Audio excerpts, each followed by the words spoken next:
Assalamualaikum warahmatullahi wabarakatuh. Alhamdulillah nahmaduhu wa nasta'inuhu wa nastaghfiruh wa na'udzu billahi min shururi anfusina wa min sayyiati a'malina. May yahdihillahu fala mudilla lahu wa may yudlil fala hadiya lahu. Asyhadu an la ilaha illallah wahdahu la syarika lahu wa asyhadu anna Muhammadan abduhu wa rasuluh. Rabbi shrah li sadri wa yassir li amri wahlul 'uqdatam min lisani yafqahu qawli. Alhamdulillah, syukur kita kepada Allah kerana masih lagi kita diberi ruang untuk bersama-sama dalam suatu majlis untuk tafsir Al-Quran, itu untuk sambungan minggu lepas, iaitu masih lagi dalam surah Al-Baqarah.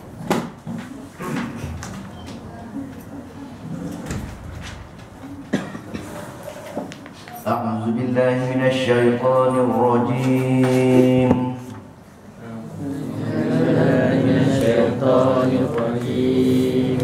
Bismillahirrahmanirrahim.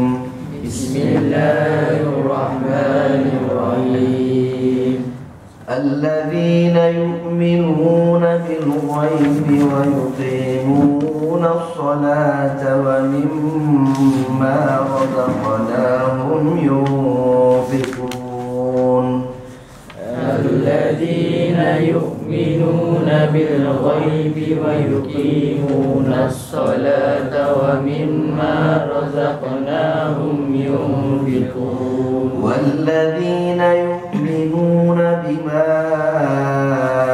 unzila ilayka wa ma unzila min qablik. Walladzina yu'minuna bima unzila ilayka wa ma unzila min qablik. Wa bil akhirati hum yuqinun. Wa bil akhirati hum yuqinun. Ulaika ala hudan min rabbihim wa ulaika humul muflihun. Ulaika ala hudan min rabbihim wa ulaika humul muflihun. Minggu lepas kita telah menceritakan berkenaan dengan pengenalan surah Al-Baqarah. Sebagaimana yang kita sedia maklum, surah Al-Baqarah ini merupakan suatu surah Madaniyah, ayat Madaniyah, yaitu ayat yang diturunkan selepas peristiwa hijrah. Penentuan surah dalam Al-Quran adalah seperti mana yang ditetapkan oleh Allah Subhanahu wa taala kepada yang diwahyukan kepada Nabi Muhammad SAW, yaitu penentuan surah bukan mengikut surah diturunkan. Contoh surah Al-Baqarah selepas penghijrahan, tetapi diletakkan di pertama surah yang kedua selepas Al-Fatihah. Maknanya surah yang diturunkan di wahyu diturunkan di peringkat awal tak semestinya diletak di surah yang pertama dalam Al-Quran. Begitu juga dengan mana-mana surah yang diturunkan peringkat awal diletakkan di penghujung Al-Quran, seperti surah Al-Muzammil, Al-Mudassir dan sebagainya. Jadi apabila penyusunan surah-surah didasarkan kepada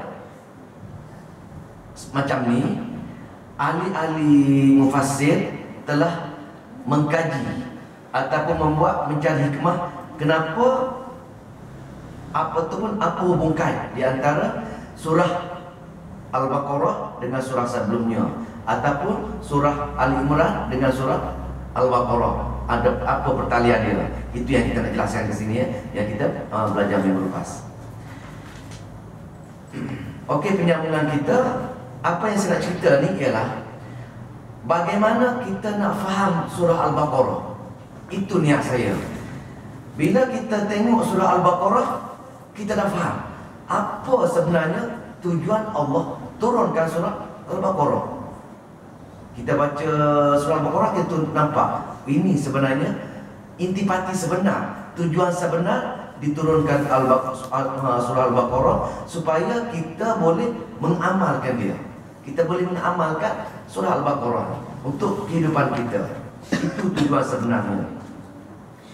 Jadi kalau kita mengikut Imam Razi, dia kata kalau kita nak tahu surah Al-Baqarah, kita perlu rujuk kepada ayat terakhir surah Al-Fatihah, iaitu apa ayat terakhir dia?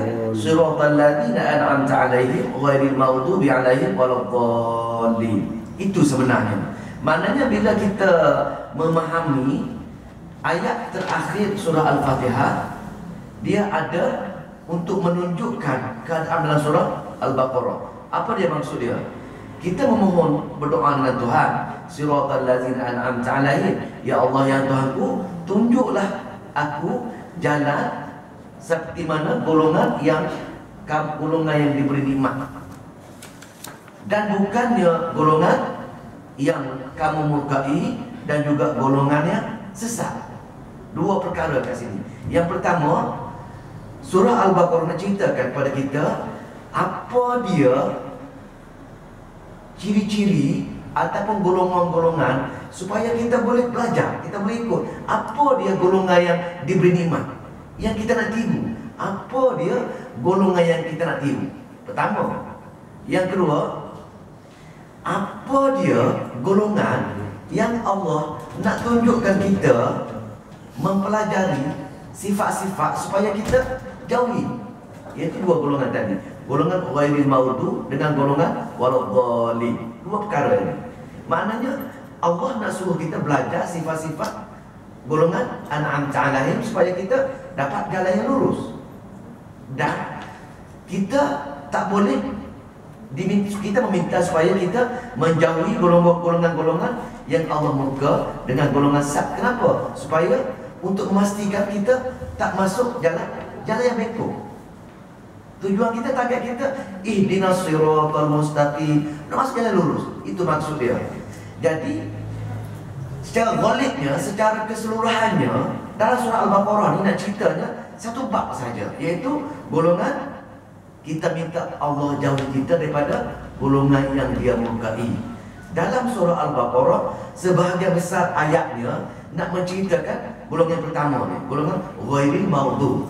Ghairil maghdubi ada dua golongan, iaitu golongan Yahudi dengan golongan Yahudi dengan musyrikin. Dua-dua golongan yang sombong. Mereka kafir, mereka degil. Kafir, degil. Mereka kafir kerana kedegilan dia. Mereka cerdik tapi degil. Ini dua golongan. Jadi surah Al-Baqarah yang kita baca ni, secara ghalibnya dia menceritakan bab pertama, bab orang Yahudi. Apa dia perangai ataupun apa dia sifat-sifat orang Yahudi supaya kita belajar, kita jauhi. Itu maksud dia. Jadi sebahagian besar ayat dalam Al-Baqarah, daripada ayat 40 hingga ayat 175, dia menceritakan perihal sifat-sifat jahatnya orang Yahudi. Allah bukan memusuhi bangsa tu, sifat-sifat dia tu. Maknanya kalau kita mencontohi ataupun ada dalam jiwa kita seperti mana kisah orang Yahudi itu, kita kena cepat-cepat kita tinggalkan. Itu kita akan jumpa dia. Tetapi dalam ayat pertama hingga ayat 20 ni, secara keseluruhan dulu, secara keseluruhan merangkumi dua golongan tadi, iaitu golongan mana yang kita nak tiru tu, iaitu golongan an'amta 'alaihim dengan golongan Allah murka dan golongan sesat. Maknanya empat golongan yang kafir ni dengan satu golongan yang Allah nak suruh kita contohi. Itu secara ringkasnya. Bahagian pertama Al-Baqarah menceritakan bab kisah-kisah orang Yahudi, yaitu golongan ghairi, salah satu golongan ghairil maghdu. Ghairil maghdu itu golongan yang Allah murka. Okey, kita sambung kita sambung. Itu yang minggu lepas lah. Ayat yang ketiga. Ayat yang ketiga. Sebelum ayat yang ketiga tu, kita minggu lepas pasal bersambung dengan dzalikal kitabul la raiba fi hudal lil muttaqin. Inilah kitab Al-Quran yang tiada keraguan lagi, iaitu petunjuk bagi mereka yang ingin bertakwa, kan? Jadi bila kita belajar ciri-ciri takwa yang saya ceritakan minggu lepas, apa dia ciri takwa? Ada dua sifat. Ciri takwa dua ciri yang perlu untuk takwa. Yang pertama ialah takut kepada Allah Subhanahu Wa Taala. Takut dalam arti kata takut dan takut berancaman dan balasan dia bagi kita. Takut. Di samping takut, kita mengharapkan. Pertama. Yang kedua, kita jaga hukum. Jaga hukum dari segi kita menjaga. Maknanya kita buat apa yang Allah suruh, kita tinggalkan apa yang Dia larang.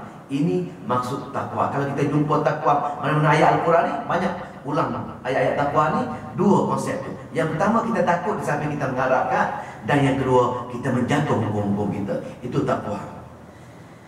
Kenapa kita nak tengok orang takwa ni? Pasal orang takwa sahajalah menepati ciri Allah, jalan yang lurus. Ihdinas siratal mustaqim tadi. Itu yang kita nak. Allah kata, bila kamu nak jalan yang lurus tu, jalan orang yang bertakwa. Jadi apa dia takwa? Itu Allah cerita dalam ayat yang ketiga ni. Nak tanya, apa dia Allah nak perincikan ciri-ciri takwa? Alladzina yu'minuna bil ghaib. Ini ciri yang pertama. Takwa ni mereka yang beriman kepada perkara yang ghaib. Ini cerita minggu depan. Benda ghaib. Benda ghaib ini merupakan rukun iman kita. Rukun iman kita. Yang pertama, percaya dengan Allah, ghaib kan. Yang kedua, percaya kepada malaikat, ghaib juga. Yang tiga, percaya dengan Nabi pun benda ghaib, pasal Nabi dah wafat dah. Yang keempat, percaya kepada qada dan qada, dah takdir.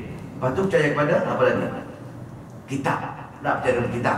Itu merupakan rukun 6 rukun iman. Jadi semua ni benda ghaib. Benda ghaib ni kita tak tahu kalau tak ada orang cerita kita. Pasal akal kita tak menjangkau.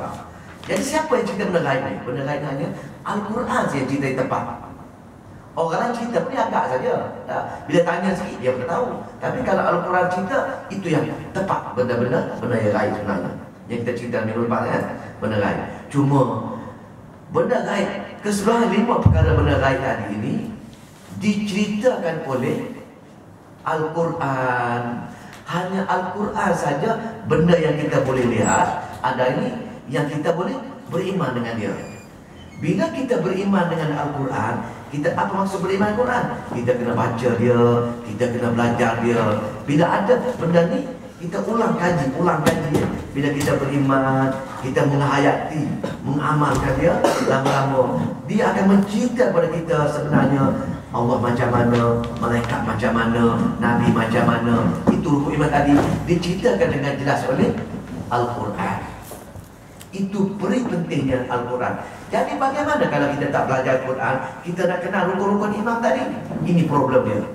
Jadi bagi mereka yang tak ada belajar Al-Quran, tak mentadabbur Al-Quran, hanya memahami rukun iman dengan cerita-cerita yang tak pasti sejauh mana kebenaran dia, masih lagi diragui. Tapi kalau kita baca Quran, belajar, ini confirm. Pasal ayat Al-Quran ceritakan, ini merupakan mukjizat daripada Allah Subhanahu Wa Taala.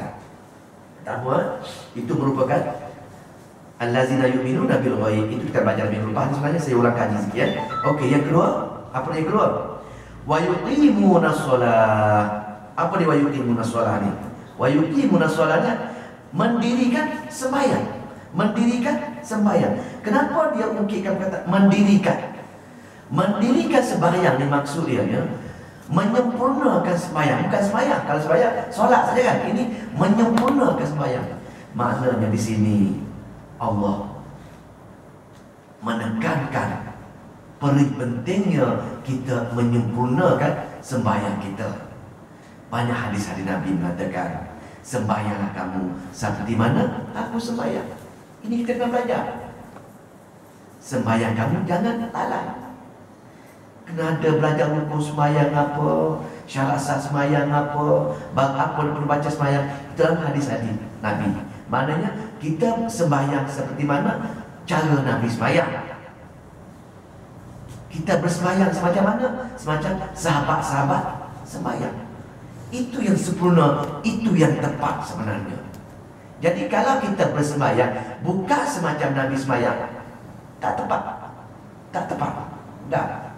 Jadi wa yuqimuna shalah, sini maksudnya mendirikan, menyempurnakan solat kita. Salah satu ikut tafsir dia kata kita jangan lalai. Kenapa?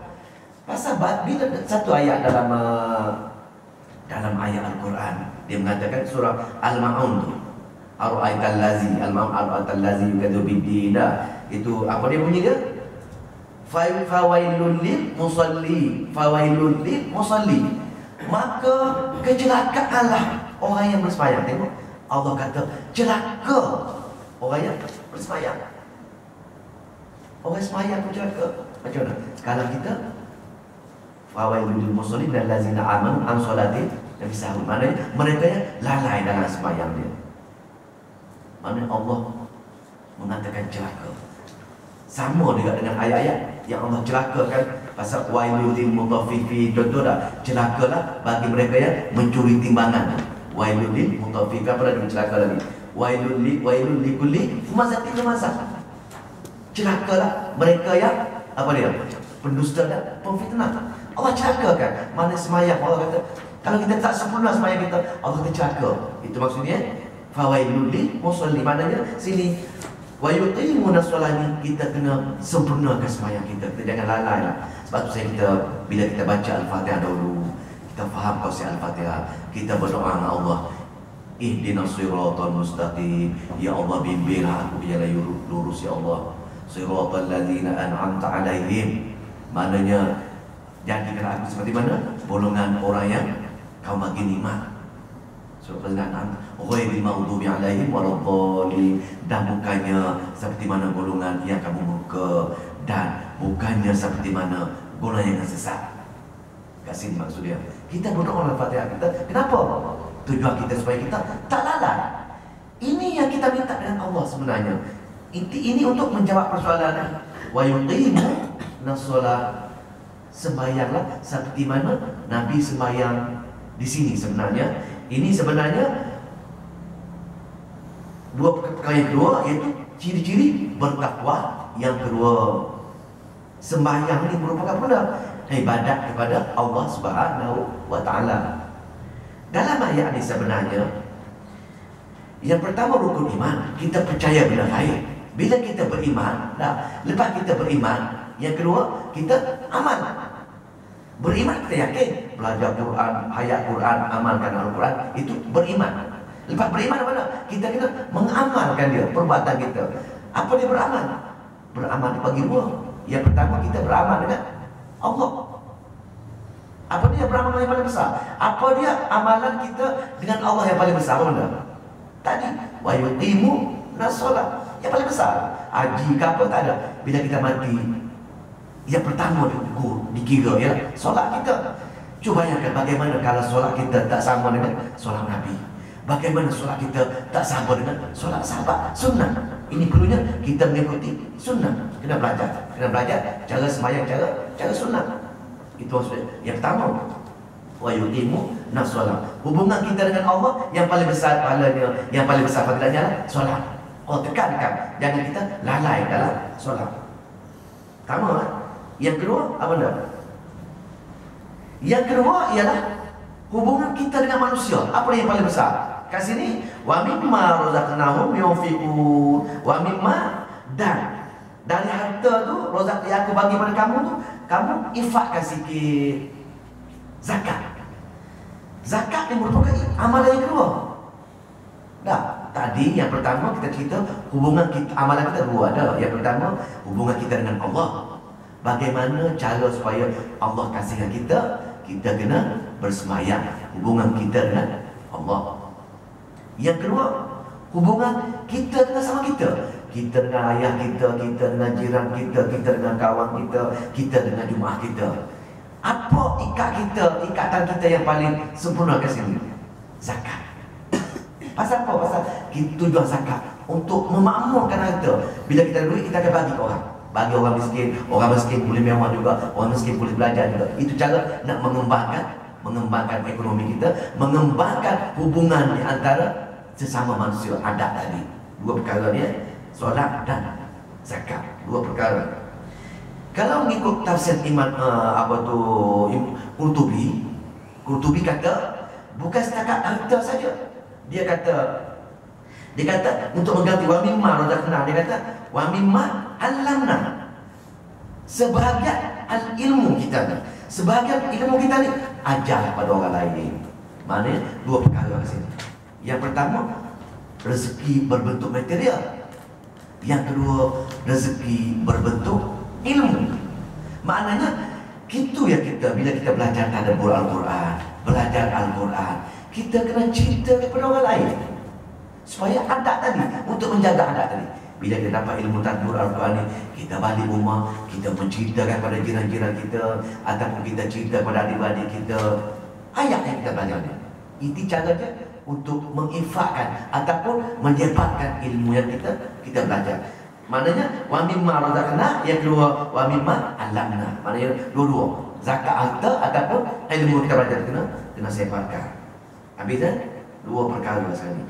Dah dua, yang pertama tadi allazina yu'minuna bil ghaib, maknanya orang yang beriman dengan perkara gaib pertama. Yang kedua wa yuqimuna shalah, iaitu mereka yang mendirikan solat. Dan yang ketiga wa mimma razaqnahum yunfiqun, dan dari harta mereka kami rezeki pada mereka menginfakkan sedikit daripada harta tadi, sama harta material harta tadi ataupun harta daripada ilmu kita. Ilmu kita pun kalau ikut Imam Qurtubi sama juga, dia kata wa mimma 'allamna. Tiga perkara sekarang ni kita dah belajar ciri-ciri takwa, dah ada tiga. Yang pertama, percaya beriman dengan benda gaib. Yang kedua, apa benda? Kita mendirikan solat. Dan yang ketiga, kita mengeluarkan zakat. Tiga perkara. Kita sambung ayat yang keempat. Wallazina yu'minun, wallazina yu'minun, wallazi itu dan orang-orang yu'minun, beriman, dan orang-orang yang beriman bima, dengan apa yang unzila, diturunkan, ilaika, kepada kamu. Itu maksudnya wallazina yu'minuna bima unzila ilaika, dan orang-orang yang beriman dengan apa yang diturunkan kepada kamu. Ini merupakan ciri-ciri yang keempat untuk takwa. Maknanya kita beriman dengan yang wahyu yang diturunkan, itu Al-Quran. Ini nampak tak? Tadi kita belajar tadi. Maknanya rukun iman kita belajar tadi, percaya benda gaib. Al-Quran salah satu, ini diulang sekali lagi. Wallazina yu'minuna bima unzila ilaika, mereka yang beriman dengan Al-Quran yang diturunkan kepada mereka. Ini saya kena uras sikit, panjang sikit ayat ni. Pasal nasuh, mula-mula ni nak cerita nasuh faham betul-betul dia punya 5 ayat pertama ni. Pasal 5 ayat pertama ni, kita nak betul-betul amalkan dia supaya kita mencapai ihdinas siratal mustaqim tadi. Umat Nabi Muhammad ada dua kumpulan, dua grup. Grup A dan grup B. Grup A ni mula-mula dulu, yang mula-mula dia utus menjadi Rasul. Grup A ialah kumpulan yang Arab Jahiliyah, ataupun golongan dipanggil golongan musyrikin. Golongan secara baliknya, golongan yang buta huruf, ataupun golongan yang tak ada kitab. Golongan musyrikin, golongan Arab Jahiliyah. Itu yang pertama. Umat Nabi Muhammad yang kedua semasa Al-Quran turunkan dulu ialah, yang kedua ialah ahli-ahli kitab. Orang yang cerdik pandai, orang yang bukan buta huruf. Golongan pertama buta huruf, golongan yang kedua ahli-ahli kitab. Golongannya bukan buta huruf. Dua umat dia zaman dahulu.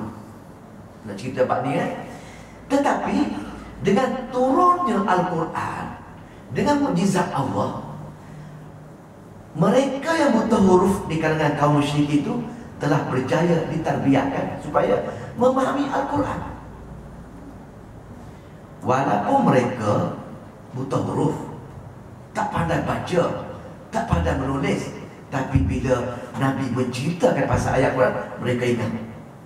Mereka buta huruf saja, tapi hati mereka tak buta. Hati mereka terang.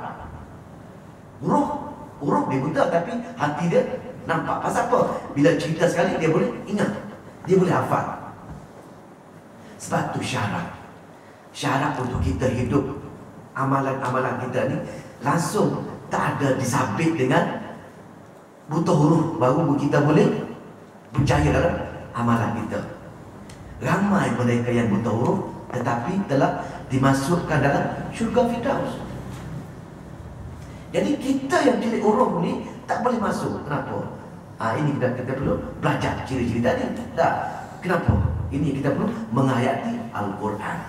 Mereka golongan-golongan pertama yang buta huruf boleh dimasukkan dalam syurga Firdaus. Kenapa? Pasal mereka celik hati dia.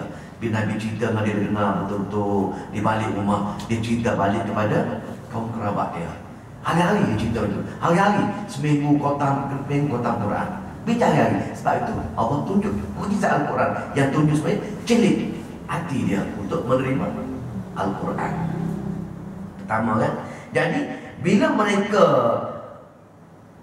beriman dengan Al-Quran tadi, wallazina yu'minu tadi, apa dia beriman?